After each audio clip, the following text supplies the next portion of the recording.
Hello दोस्तों, कैसे हैं आप सभी। होप सो आप सभी अच्छे होंगे। दोस्तों आज हम लोग अपने नेक्स्ट चैप्टर से रिलेटेड जितने भी इंपॉर्टेंट एमसीक्यूज हैं, बिजनेस रेगुलेटरी फ्रेमवर्क या फिर बीआरएफ से रिलेटेड जितने भी इंपॉर्टेंट एमसीक्यूज हैं उसके बारे में डिस्कस करते हैं। चलिए स्टार्ट करते हैं सबसे पहले क्वेश्चन से। पहला क्वेश्चन आपका दिया है, all agreement are contract if they are made, या फिर सभी समझौते अनुबंध हैं यदि वे किए गए हैं फॉर लॉफुल कंसिडरेशन, या केवल वैध विचार के लिए। दूसरा दिया है विथ लॉफुल ऑब्जेक्ट, यानी कि with lawful object of legality of consideration, मतलब वैध उद्देश्य के साथ विचार की वैधता की परवाह किए बिना, for a lawful consideration in respective of legality of object, यानी कि वस्तु की वैधता की परवाह किए बिना विचार के लिए। और लास्ट दिया है for lawful consideration as well as with lawful object, यानी कि विचार भी वैध हो और साथ साथ जो आप ऑब्जेक्ट है वह भी वैध हो, लीगल हो। तो इसमें सही ऑप्शन क्या होगा? तो इस क्वेश्चन का सही ऑप्शन होगा कि जो आपका ऑब्जेक्ट है वह भी लीगल हो और आपका विचार भी क्या हो, लीगल हो। दोनों चीज लीगल होना जरूरी है, यानी lawful consideration as well as lawful object, यानी वैध विचार के साथ साथ वैध उद्देश्य के लिए। Every agreement of which the object और कंसिडरेशन इज अनलॉफुल, ठीक है।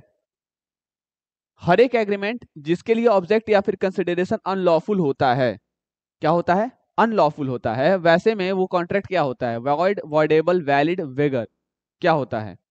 तो हर एक एग्रीमेंट जिसका ऑब्जेक्ट कंसिडरेशन अनलॉफुल होता है वो क्या होता है? आपका वॉइड या फिर शून्य होता है। प्रत्येक अनुबंध जिसका उद्देश्य प्रतिफल गैर कानूनी है वो क्या है? वॉइड है, ठीक है।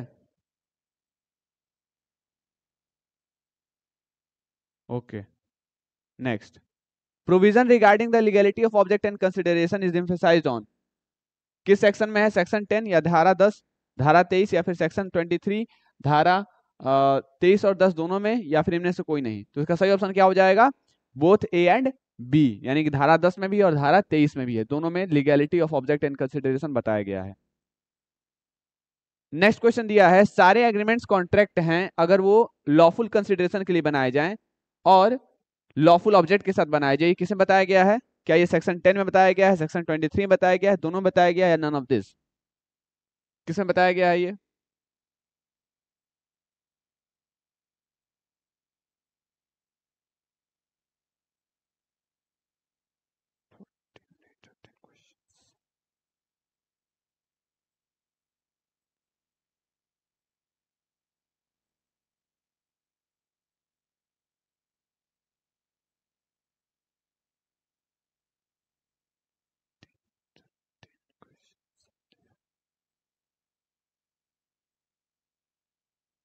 ये किसमें बताया गया है? तो ये बताया गया है आपका सेक्शन 10 में।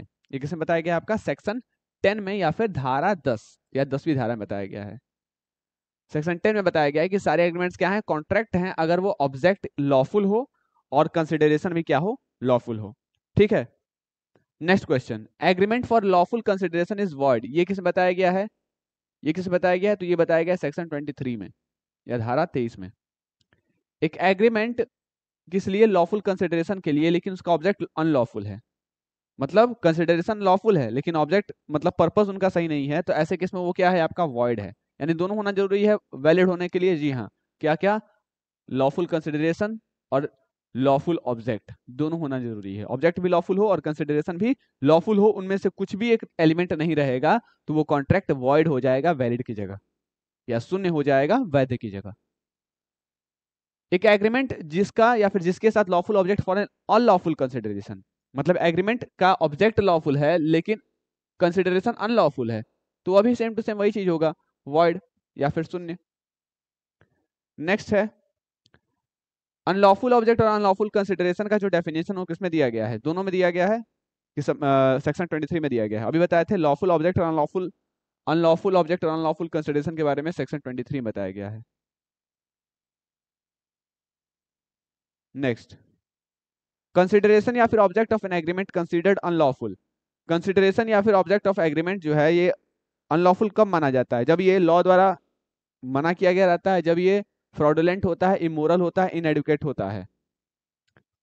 तो इसमें ए दिया है फर्स्ट, सेकंड, थर्ड, फोर्थ सभी, second, third, fourth, first, second, fourth, या डी फर्स्ट, फर्स्ट, सेकंड और थर्ड, क्या होगा? तो सही ऑप्शन क्या होगा इसमें से कि भाई आपका कंसिडरेशन या ऑब्जेक्ट ऑफ कंसिडरेशन अनलॉफुल तब माना जाएगा जब ये लॉ द्वारा मना किया गया है, तब भी आप उसको कर रहे हो, ये फ्रॉड जब होगा तब, और साथ ही साथ अगर ये अनैतिक है, सही नहीं है। इनएडुकेट का मतलब अपर्याप्त, अपर्याप्त वाला कोई फैक्टर होता ही नहीं है। तो किसमें फर्स्ट सेकंड थर्ड है, तो डी में। किसमें, इन किस केसेस में कंसिडरेशन या ऑब्जेक्ट ऑफ एग्रीमेंट जो है कंसिडर नहीं किया जाएगा अनलॉफुल? जब ये पब्लिक पॉलिसी को अपोज करेगा, जब ये डिफीट करेगा प्रोविजन किसी भी लॉ का, जब ये रिक्वायरमेंट प्रॉमिस के रिक्वायरमेंट के हिसाब से नहीं होगा, या फिर तब जब ये इंजूरियस होगा दूसरे पर्सन के लिए या फिर उसके प्रॉपर्टी के लिए। तो किस केस में कंसिडरेशन या फिर object of an agreement consider नहीं किया जाएगा, या फिर कंसिडर नहीं किया जाएगा अनलॉफुल, मतलब उसे लॉफुल कंसिडर किया जाएगा, ठीक है, उसे कानूनी माना जाएगा। तब जब ये पॉलिसी को अपोज करे, नहीं, उस केस में consider unlawful, not consider unlawful, मतलब उसको लॉफुल माना जाएगा। तो क्या हम लोग पब्लिक पॉलिसी को अपोज करते हैं तो वो लॉफुल होता है? जी वो भी नहीं होता है लॉफुल। जब ये डिफीट करता है प्रोविजन किसी भी लॉ का, तब ये लॉफुल होता है? तब भी नहीं होता है। जब ये रिक्वायरमेंट ऑफ प्रॉमिस के हिसाब से होता है, के हिसाब से नहीं होता है, तब होता है, तब भी अनलॉफुल होता है। या फिर तब जब ये इंजूरियस होता है अनदर पर्सन के या फिर प्रॉपर्टी के लिए, किस केस में होता है?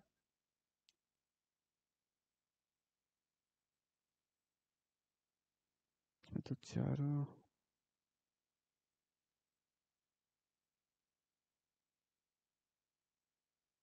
जहाँ यहाँ वादे की आवश्यकता के अनुसार नहीं है। देखो वादे की आवश्यकता के अनुसार नहीं है तो उसे हम लोग लॉफुल नहीं, कुछ हद तक अनलॉफुल नहीं मानेंगे, उसे हम लोग क्या मानेंगे, उसे हम लोग लॉफुल ही मानेंगे, क्योंकि वो वादे के हिसाब से नहीं है, बट उसे हम लोग इलीगल नहीं ना कर सकते हैं। लॉफुल ना होना इलीगल को नहीं बताता है, ठीक है। तो ये लॉफुल, देखो ये अनलॉफुल नहीं है, अनलॉफुल करने का मतलब इलीगल नहीं है ये, ठीक है, कि अगर आप रिक्वायरमेंट प्रॉमिस के रिक्वायरमेंट के हिसाब से नहीं हो तो यानी कि ऑप्शन आपका क्या सही होगा, ऑप्शन सी आपका सही होगा, ठीक है, जहां की ये रिक्वायरमेंट ऑफ प्रॉमिस के हिसाब से नहीं है। नेक्स्ट क्वेश्चन क्या दिया है, केसेस जिसमें कि ऑब्जेक्ट या कंसिडरेशन कंसिडर किया जाता है अनलॉफुल, ये किसने प्रोवाइडेड है? जहां ये अपोज करता है पब्लिक पॉलिसी को, जहां ये डिफीट करता है किसी भी लॉ के प्रोविजन को, या जहां अच्छा लॉफुल, वही क्वेश्चन है जिसमें कौन सा चीज अनलॉफुल है, देखिए इसमें से कौन सा चीज अनलॉफुल है, इसमें से अनलॉफुल क्या है, क्या ये अनलॉफुल है?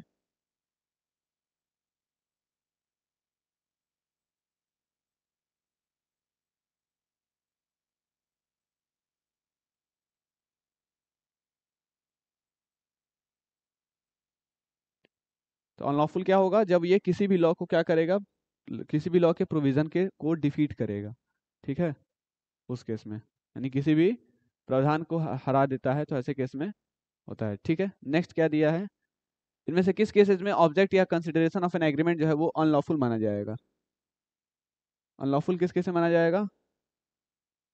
जब ये फॉरबिडन बाय लॉ होगा, where it is fraudulent, where it is immoral, तो अभी बताए थे first second third, option D सही होगा। ओके, नेक्स्ट दिया है, इनमें से किस केसेस में ऑब्जेक्ट और कंसिडरेशन एग्रीमेंट का अनलॉफुल है? तो इसमें भी होगा आपका अनलॉफुल किस केस केस में है, तो प्रोविजन ऑफ लॉ अभी बताए थे अनलॉफुल होगा, और उसके बाद क्या बताए थे, जहाँ पे ये अपोज नहीं करेगा पब्लिक प्रॉपर्टी को, अपोज करेगा अगर वो प्रोविजन ऑफ एनी लॉ को क्या नहीं करता है, डिफीट नहीं करता है, डिफीट नहीं करता है, ठीक है। तो ऐसे केस में, क्योंकि अनलॉफुल ना होना मतलब लॉफुल होना, पब्लिक प्रॉपर्टी को अपोज नहीं करता है, ठीक है, इंजूरियस हो जाएगा ये तो अनलॉफुल हो जाएगा, ठीक है, यहाँ पर अनलॉफुल नहीं, यहाँ लॉफुल पूछा है, यानी कि ऑप्शन डी सही हो जाएगा, ए एंड बी, ठीक है। तो होप ये सारी बातें आपको समझ में आ गई होंगी regarding this chapters MCQs, important MCQs, ठीक है। कोई भी क्वेरीज होगी regarding this chapter you may ask in the comment box और चैट बॉक्स, और चाहे तो आप हम हमारे दिए गए नंबर पर संपर्क भी कर सकते हैं, कांटेक्ट कर सकते हैं। So till then stay tuned with Commerce Nation, and तब तक के लिए आप सभी को धन्यवाद।